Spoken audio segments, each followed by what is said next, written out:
ఓం శ్రీ సాయిరామ్.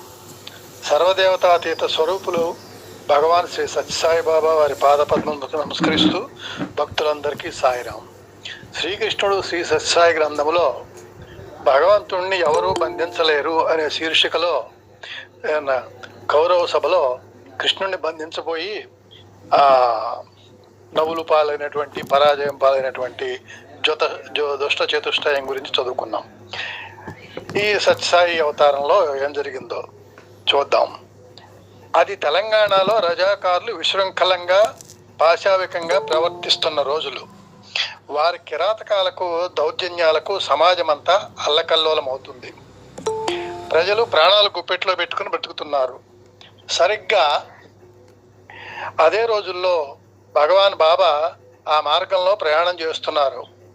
భగవాన్ బాబాతో పాటు కారులో చించోళి రాణి, నాగమణి, పూర్ణయ్య మరికొందరు కూడా ఉన్నారు.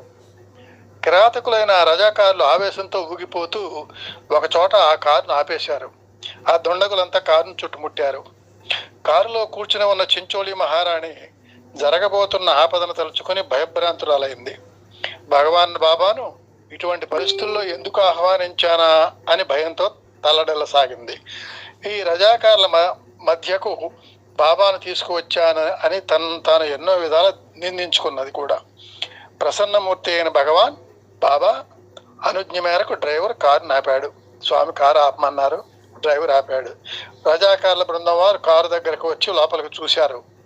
హిందువులైతే చాలు, స్త్రీలను వృద్ధులను కూడా చూడకుండా లక్ష్య పెట్టకుండా చంపివేసి శవాలను గుట్టలుగా పడవేస్తున్న కఠినాత్ములు ఆ రజాకారులు. అటువంటి వారు తమకు కారులో మంచి బృందం దొరికిందనుకున్నారు. అదే సమయంలో వారు ఆ కారులో శ్రీ సత్యసాయి భగవాను చూశారు. సాంద్రమైన శిరోజంతో అనిర్వచనీయమైన ఆకర్షణతో అలరారుతున్న అద్భుతం చూశారు. అంటే వాళ్ళ నోటి వెంట మాట రాలేదు. వారికి భగవాన్ బాబా ఎలా కనిపించారు? స్వామిని చూచి వారు ఎందుకు నిశ్చేష్టులయ్యారు ఎవరికీ తెలియదు. అందరికీ తెలిసింది మాత్రం ఒక్కటే, ఆ రజాకారులు స్వామిని చూడగానే నోట మాట లేక, కాళ్ళు చేతులు ఆడక అమితమైన చాలా గౌరవంగా వెనక్కు తగ్గారు. ఆ కారును ముందుకు వెళ్ళడానికి అనుమతించారు. కర్కశులు, పాషాణ హృదయులు సహితం భగవాన్ బాబాను చూడగానే సాత్వికులయ్యారు. భగవాన్ బాబా దివ్యత్వం. 1993 జూన్ 6వ తేదీ నాడు ప్రశాంతి నిలయంలో జరిగిన సంఘటన దృష్ట్యా గురు పూర్ణిమ నాడు, కృష్ణాష్టమి నాడు స్వామి తమ ప్రసంగాలలో ఇలా అన్నారు. కృష్ణుడి 1993 జూన్ 6వ తేదీ నాడు జరిగిన సంఘటన, ఆ సంఘటన ఏమిటో తర్వాత తెలుస్తుందండి. కృష్ణుడిని చంపడానికి కంసుడు అనేక ప్రయత్నాలు చేశాడు. కానీ భగవంతుడు ఒకరికి చిక్కేవాడు కాదు. అసూయ, అహంకారము, ద్వేషము గలవారికే ఇట్టి దుష్ట బుద్ధులు పుడుతుంటాయి. కానీ తమ దుష్ట బుద్ధుల వలన తమకే ముప్పు కలుగుతుంది.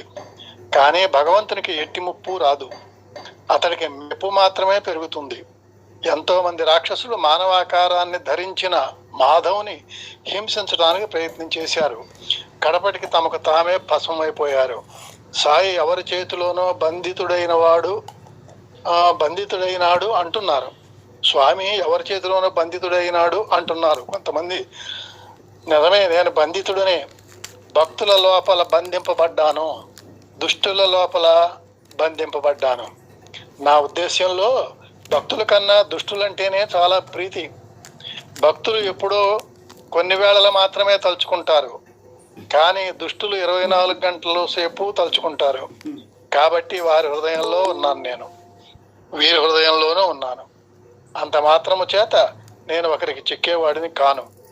స్వామి ప్రాణం స్వామి చేతిలోనే ఉన్నది కానీ మరొకరి చేతిలో లేదు. అనుకుంటే ఎంతకాలమైనా ఉండవచ్చును, లేకపోతే ఎప్పుడైనా దేహాన్ని వదలవచ్చును. ఈ మాటనే తర్వాత చాలా మంది మీమాంసలో పడ్డారు. స్వామి 96 సంవత్సరాల వరకు నేను జీవిస్తాను అని ఒకసారి స్టేట్మెంట్ ఇచ్చారు. కానీ 86వ సంవత్సరంలోనే ఆయన అవతారం చాలించారు. ఇక్కడ ఉన్న స్టేట్మెంట్ వల్ల అనుకుంటే ఎంతకాలమైనా ఉండవచ్చు, లేకపోతే ఎప్పుడైనా దేహాన్ని వదలవచ్చును అన్నాడు. ఇది నా ఇష్టం, కానీ మరొకరి ఇష్టం కాదు. దీనికి నా పవిత్రతే సాక్షి. నా స్వార్థరహిత తత్వమే సాక్షి, ఈ దివ్యత్వమే సాక్షి, ఇంతకంటే వేరొక సాక్ష్యం ఏమి కావాలి? దివ్యత్వాన్ని యుగయుగాల నుండి ఇలాంటి అవాంతరాలు వెంటాడుతూనే ఉన్నాయి. ప్రతి అవతారానికి శత్రువులు ఉన్నారు. ఈ కష్టములు లేనిచో సుఖము చెక్కదు, నింద లేనిచో కీర్తి పెరగదు. కనుకనే ఒక్కొక్క యుగమునందు ఒక్కొక్క అవతారమునందు ఇలాంటివి జరుగుతూనే ఉన్నాయి. ఇవి కేవలం అభివృద్ధికి మార్గములే కానీ వీటి వలన క్షీణించడం అనేది లేనే లేదు. కనుక భక్తులైన వారు ఎలాంటి విషయాలకైనా చెలించక, భ్రమించక స్థిరమైన భావాన్ని కలిగి ఉండాలి అన్నారు. అక్కడ 93 జూన్ 6వ తేదీ నాడు జరిగింది ప్రశాంతి నిలయంలో. ఒకప్పుడు ఒక మర్డర్ జరిగింది అని చెప్పని పేపర్లలో కూడా వచ్చింది. దానికి సంబంధించుకొని పురస్కరించుకొని ఈ మాట చెప్పారన్నమాట. మరొక సందర్భంలో భగవాన్ బాబా చతుర్దశ భువనములు ఏకమైన నేను సంకల్పించిన కార్యములకు అవరోధము కలుగదు, నా సంకల్పము నిర్వికల్పము, నా అనంత మహిమను ఎట్టివారును గ్రహింపలేరు, బ్రహ్మాదులకు కూడా నా మహిమ అగోచరము, అటువంటి నా మహిమలో కోటి అంశమునైన మానవులలో ఎంతటి ధీశాలి కూడా గ్రహింపజాలడు. రామావతార కాలమందు మహాశక్తిమంతులైన అగస్త్య మహర్షి, విశ్వామిత్ర మహర్షి, వశిష్ఠ, వామదేవ, భరద్వాజ మహర్షులు ఉన్నప్పటికీ ఒక్క రాముల వారి విషయమునందే తర్క వితర్కాలు ఏర్పడినవి. ఒక్క రామతత్వమును మాత్రమే పరిశోధించుటకు పూనుకున్నారు.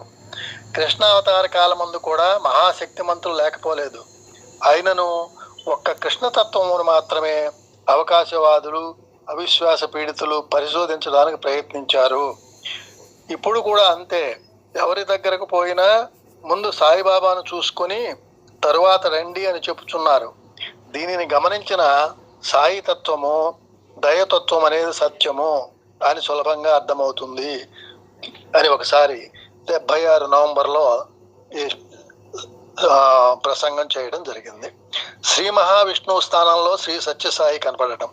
తిరుపతి క్షేత్రంలో భక్తుల ఆరాధనలు అందుకునే శ్రీ వెంకటేశ్వర స్వామి అంటే భగవాన్ బాబాయే అంటారు కస్తూరి గారు. ఇది కస్తూరి గారు స్వయంగా అనుభూతి పొందిన విషయమే. తరతరాల నుంచి వారికి వెంకటేశ్వర స్వామి ఆరాధ్య దైవం. తన చిన్నప్పుడు, కుమారుడు పుట్టిన తరువాత, కుమారుని ఉపనయనం, కుమారుని పెళ్లి, ఇలా అనేక సందర్భాల్లో కస్తూరి గారు తిరుమల వెళ్ళి శ్రీ వెంకటేశ్వర స్వామిని సందర్శించుకునేవారు. పెద్ద కుమారునికి వెంకటనారాయణ అని పేరు కూడా పెట్టుకున్నారు. చిన్నవాడి పేరు కూడా వెంకటాద్రి. తిరుమల క్షేత్రం వారికి ఇష్టమైన ప్రదేశం. ఇక వెంకటేశ్వర స్వామి వారికి ఎలవేల్పు. తర్వాత కస్తూరి గారు శ్రీ సత్యసాయి సన్నిధికి చేరుకున్నారు. క్రమంగా వెంకటేశ్వర స్వామి సన్నిధికి వెళ్ళడం తగ్గిపోయింది. సంవత్సరాలు గడిచిపోతున్నాయి. తిరుపతి కొండల ప్రక్క నుంచి రహదారి మీద చిన్న కారులో ప్రయాణం చేస్తుంటే కారు అద్దాలలో నుంచి వెంకటేశ్వర స్వామి కొండకున్న మెట్ల మార్గం లైట్లు మిలమిలా మెరుస్తుంటే కస్తూరి గారికి మనస్సులో తాను ఏదో అపరాధం చేసి తప్పించుకుని తిరుగుతున్నట్లుగా అనిపించేది. శ్రీ వెంకటేశ్వర స్వామిని దర్శించుకొని దాదాపు 15 సంవత్సరాలు అయిపోయింది. కొండకు వెళ్ళి వెంకటేశ్వర స్వామిని దర్శించుకోవాలని మనస్సు తహతహలాడిపోతున్నది. ఆఖరికి ఒకసారి ఉండబట్టలేక కస్తూరి గారు భగవాన్ బాబా గారి దగ్గరికి వెళ్ళి తన హృదయంలో అణుచుకొని ఉన్న ప్రగాఢమైన కాంక్షను బయటపెట్టారు. తీర్థయాత్రకు వెళ్ళి తిరుమల క్షేత్రం దర్శించుకోవడానికి ఆశీస్సులు ఇమ్మని ప్రసాదించమని అడిగారు. బాబా వెంటనే తప్పకుండా వెళ్ళు, కానీ ఎవరిని నువ్వు అక్కడ చూచేది అని అడిగారు. అప్పుడు కస్తూరి గారు మిమ్మల్నే అన్నారు. బాబా అవును అన్నట్లుగా తల పంకించి ఆనందంగా వెళ్ళు అన్నారు. కస్తూరి గారు తన 70వ ఏట కొండమెట్లు ఎక్కి తిరుపతి వెళ్ళారు.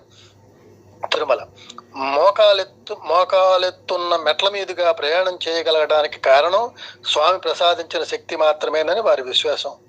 తీరా గర్భాలయంలోనికి వెళ్ళిన తర్వాత స్వర్ణాభరణాలతో విష్ణువు ఉండవలసిన స్థానంలో కస్తూరి గారికి శ్రీ సత్యసాయి భగవానుడు కనిపించారు.